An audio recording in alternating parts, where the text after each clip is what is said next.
उस्मान भाई, तुमच्यावर काम सोपवलं की आम्ही अगदी निर्धास्त असतो. हो, रिपोर्ट्स आलेत ना तुमच्याकडे?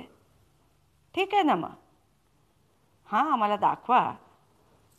हो ठीक आहे, मग आपण काय थोडं बोलायचं होतं.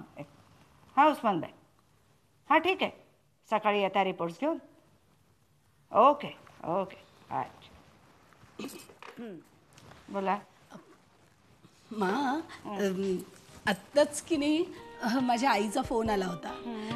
ती आणि बाबा साऊथला चाललेत फिरायला. विचारत होते माना विचारत्या येणार का म्हणून.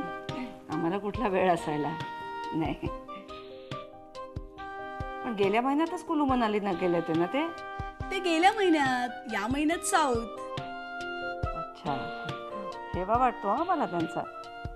काय टेन्शन नाही, काय नाही, मस्त भटकत असतात दोघं जण. काय ना मासाहेब, माझ्या आईबाबांनी आधीच ठरवलं होतं एकदा का वय झालं की रिटायर व्हायचं आणि सगळा बिझनेस दादाच्या हातात द्यायचा. त्यांनी तसंच केलं. तुमचे दादा कर्तृत्ववान खरेच, म्हणून तर तुमच्या वडिलांना त्यात लक्ष द्यायची गरज नाही वाटली. किती दिवसांची ट्रिप आहे? 15 दिवस. मी काय म्हणते मा, तुम्ही का नाही रिटायर होत? म्हणजे तुमच्या हातातही भरपूर वेळ येईल आणि मग असं छान तुम्हाला फिरता येईल. आता सुट्टी घ्यायची ना ती कायमचीच. राकेश आणि सागर कामाला लागले तर आम्ही कायमची सुट्टी घेणार. सागरचं काय माहिती नाही, पण राकेश नक्की आमचा बिझनेस चांगला सांभाळेल. त्यांना परदेशी जायचंय म्हणत होते. हो, म्हणत तर होता. त्यांना पाठवायलाच हवं, जरूर पाठवायला हवं. आम्ही आमच्या मुलांना पाठवलं, तुम्ही तुमच्या मुलांना जरूर शिकायला बाहेर पाठवा. आमची खात्री आहे राकेश आपला बिझनेस खूप खूप मोठा करते. हो, नक्कीच. अरे या या, 100 वर्ष आयुष्य.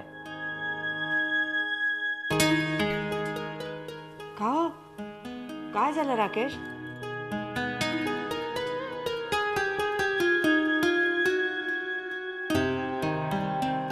राकेश, राकेश काय झालं?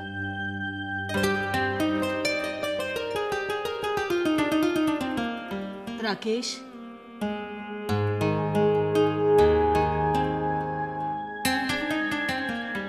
राकेश काय झालं?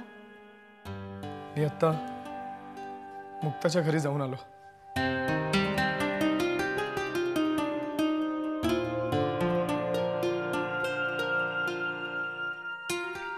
काल रात्री तिला ऍक्सिडेंट झालाय.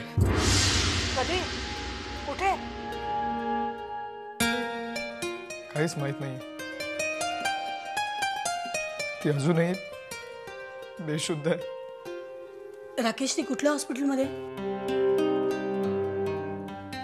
नाही, घरीच आहे.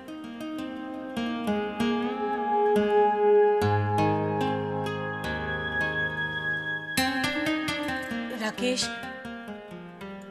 मॉम, एकदा आम्ही मुक्ताला बघून येतो. मी पण येते. नको, आमच्याकडे आता काही माणसं येणार आहेत, तुम्ही जरा त्यांना अटेंड करा. आम्ही पटकन जाऊन येतो.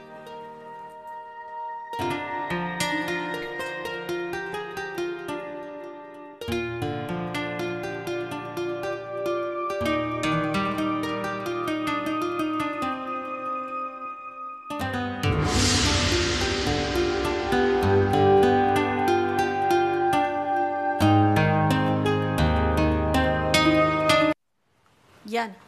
कुठे मुक्ता? ती काय झोपली? बसा ना. आता राकेश म्हणाले राहावे ना हो, लगेच आलो तशाच धावत. काय झालं काय? आम्हालाही काही माहित नाही. ती सुद्धा काहीच बोलत नाही, नुसती एकटक कुठेतरी बघत बसलेली असते. पण डॉक्टर काय म्हणतायत? मुका मार आहे म्हणतायत, बरी होईल काही दिवसांनी. मुका मार म्हणजे सिरियस नाही आहे ना काही? नाही. चला बरं झालं. गोवर्धन नाही दिसत आहेत कुठे? डॉक्टरकडे गेलाय तो. बरं तर बरं तुम्ही शोधायला बाहेर पडलात. नाही तर ही एकटी पोरगी कुठे पडली होती, कुणाला सापडली असती, तिचं काय झालं असतं आम्हाला तर कल्पना सुद्धा करवत नाही. आजकाल ना मुलींची काळजी घ्यावी तेवढी कमीच आहे बघा. बरं पण पोलीस स्टेशनवर कंप्लेंट केली आहेत नाही ॲक्सिडेंटची?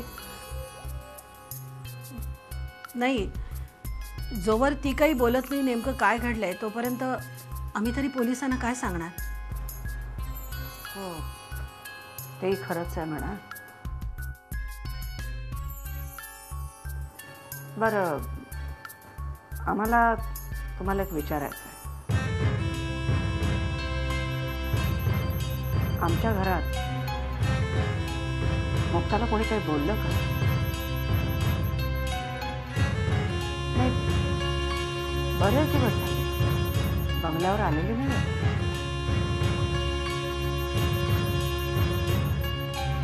काय झालं? तुम्ही अवघडल्यासारखं वाटून घेऊ नका. आम्हाला समजलं तर पाहिजे ना काय झालंय ते. नाही, काय झालं, एक दिवस सकाळी मुक्ता तुमच्याकडे आली होती. राकेश त्यावेळेला जागा होता म्हणून त्यांनी तिला त्याच्या खोलीत बोलवलं. मुक्ताचा स्वभाव तुम्हाला माहिती आहे ना, एकदा गप्पा मारायला बसली की तिला कसलं भानच उरत नाही. नेमक्या त्यावेळेला मेघनाताई तिकडं आल्या आणि मग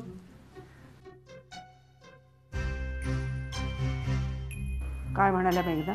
जाऊ देत ना मासाहेब, उगाच माझ्या बोलण्याने त्यांच्याबद्दल तुमच्या मनात कटुता नको निर्माण व्हायला. मेघना काय म्हणाल्या मुक्ताला? त्या म्हणाल्या की तुला आई नाही म्हणून कदाचित तुला कोणी सांगितलं नसेल, पण इतक्या सकाळी एका तरुण मुलाच्या खोलीत येऊन बसणं बरोबर नाही. म्हणूनच गोवर्धन म्हणाला की तिकडे नाही जायचं.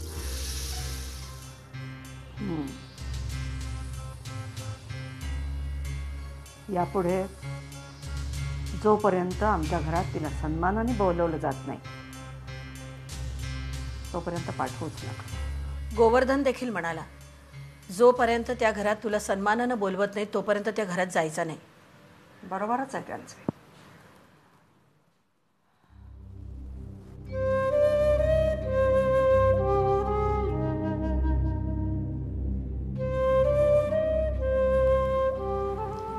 मुक्ता बरी झाली की आम्ही येऊच भेटायला परत. आत्ता येऊ आम्ही? गोवर्धन तुम्हाला फोन करणारच होता, पण तो म्हणत होता की मुक्ता बरी होईपर्यंत तो ऑफिस नाही अटेंड करू शकणार. काही हरकत नाही, त्यांना म्हणावं हवा तेवढा वेळ घ्या. येतो आम्ही. चला, मी येते ना सोडायला. नाही नाही, तुम्ही बसा मुक्ताजवळ. येतो आम्ही.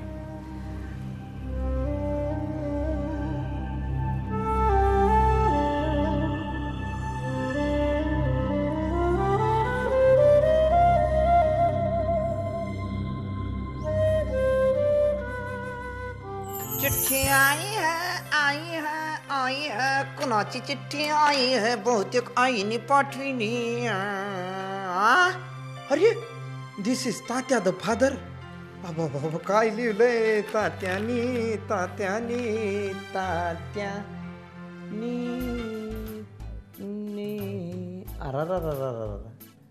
कशाला चिठ्ठी लिहिते काय माहित, फोनवर नाही सांगता येत का? अक्षर लावण्यास 2 दिवस जातील. टी क्वा वा सु प ग शिट घ्या.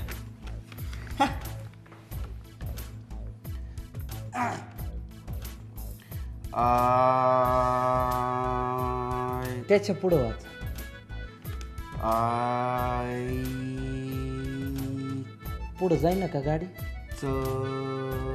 जमतोय का हा नाही म्हणून दुसऱ्याच्या प्रायव्हेट गोष्टीत ना खूपशीत जाऊ नये मी बघ आलं का लक्षात मी वाचतोय ना प्रयत्न करून सगळं आता फिक्स झालंय फक्त ये आणि घेऊन आहे का जेवण आहे घेऊन जा हे जीवा लक्ष्मी तुला इथलं लव्ह लेटर लिहिते का रे लव्ह लेटर नाहीये नाथ्या हे काय लेटर बॉम्ब आहे म्हणजे तात्या सॅडिट डोंट टेल मी काय म्हणतात तात्या मंगल कार्यालयाचा मॅनेजर असल्यामुळे म्हणतायत तुम्ही फक्त या बाकी सगळं आम्ही बघून घेऊ पण काय बघू एक पोरगी बघितली माझ्यासाठी गावाकडे ये आणि लगीन करून घेऊन जा म्हणाले मॅनरलेस हा लगीन कर म्हणतात अरे पोरगी म्हणजे काय टिफिनचा डबा आहे का भरून ठेवला घेऊन जा युजलेस अरे नाथा माझा बाप आहे तात्या नाथा माझा बाप आहे तात्या नाही सॉरी एक्स्ट्रीमली सॉरी काय लक्ष्मीचं काय करणार रे व्हॉट अबाउट हर तू का नाही करीत रे लक्ष्मीशी नाही रे तात्यानं माझ्यासाठी गावाकडची बघून ठेवली तिच्या संग तू काय माझा फादर नाही हा तुझा प्रॉब्लेम माझ्या गळ्यात कशाला मारतो रे कसं आहे नाथ्या तुझं वय किती झालं किती काळ असाच राहशील रे बघू ते माझं मी बघेन आय विल सी माइन तू तेरा देख रे थिंक अबाउट यू गावाकडे जाऊन करून येऊ का रे हो जा ना खरंच जा लग्न कर आणि परत इकडे ये असं ये करून ये तू लग्न करूनच ये मग लक्ष्मी बघ गावाकडे जाऊन तिची कशी हाडं मोकळी करून येते माय मजा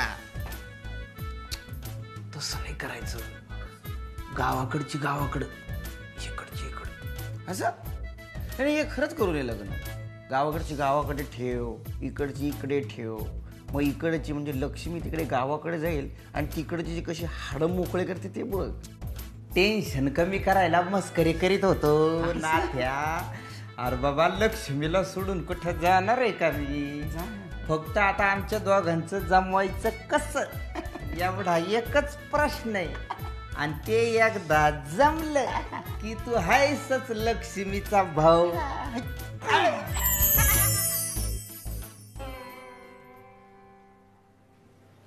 मुक्ते काय काय सोसावं लागलंय तुला कुणास ठाऊक धड काही बोलतही नाहीयेस कसं कळणार ग बाई तुझ्या मनात काय चाललंय ते तिकडे तुझा पप्पा सुद्धा पार खचून गेलाय कुणाला सावरायचं ग तुला सावरायचं का त्याला सावरायचं हाच दिवस बघण्यासाठी बोलवलं होतं मला इथं काय बोलली नाही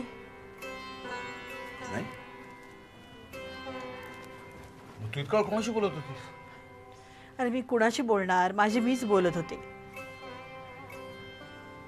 गोवर्धन आपण हिला एखाद्या गायनाकॉलॉजिस्टकडे घेऊन जायचं का काय काय आहे ती काही बोलतही नाहीये मला भीती वाटते रे उगाच कुठेतरी आतमध्ये दुखापत झालेली असेल तर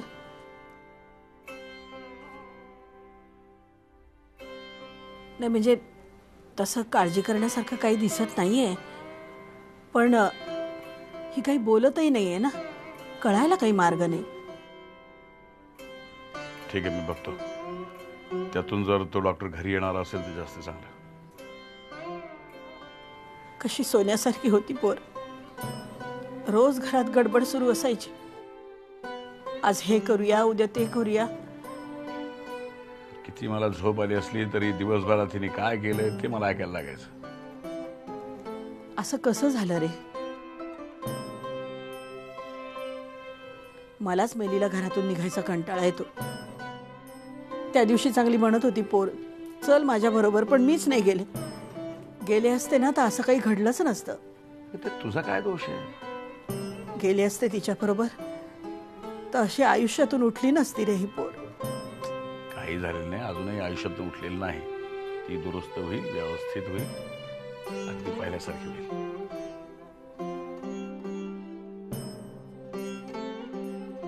काळाचं चक्र उलट फिरवता आलं तर. नाही ना, गेलेली वेळ परत येत नाही. पण मुक्ता नक्की पूर्वीसारखी होईल, नक्की. मला तर भीतीच वाटायला लागली. खरंच ही होईल ना बरी? तिचा आवाज पूर्वीसारखा पुन्हा घरात ऐकायला येईल ना? येईल ग, बोलेल ती, नक्की बोलेल. तुला हाक मारेल, मला पप्पा म्हणून हाक मारेल, नक्की बोलेल ती.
यार,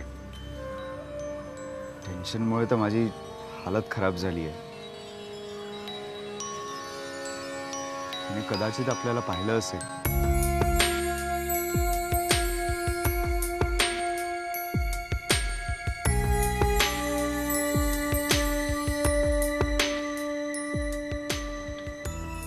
सागर, तू तिला भेटायला का जात नाहीस?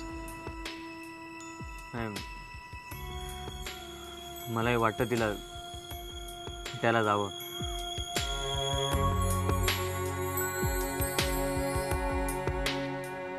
पण तिने खरंच आपल्याला पाहिलं असेल तर?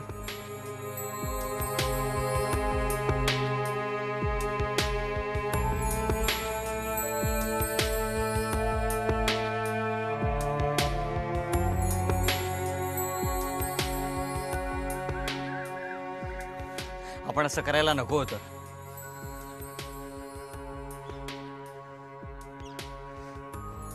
जर तिची मनस्थिती सुधारली नाही ना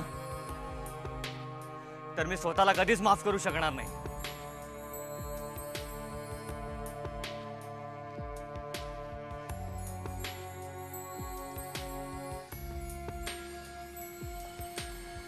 ती नक्की ठीक होईल बघ.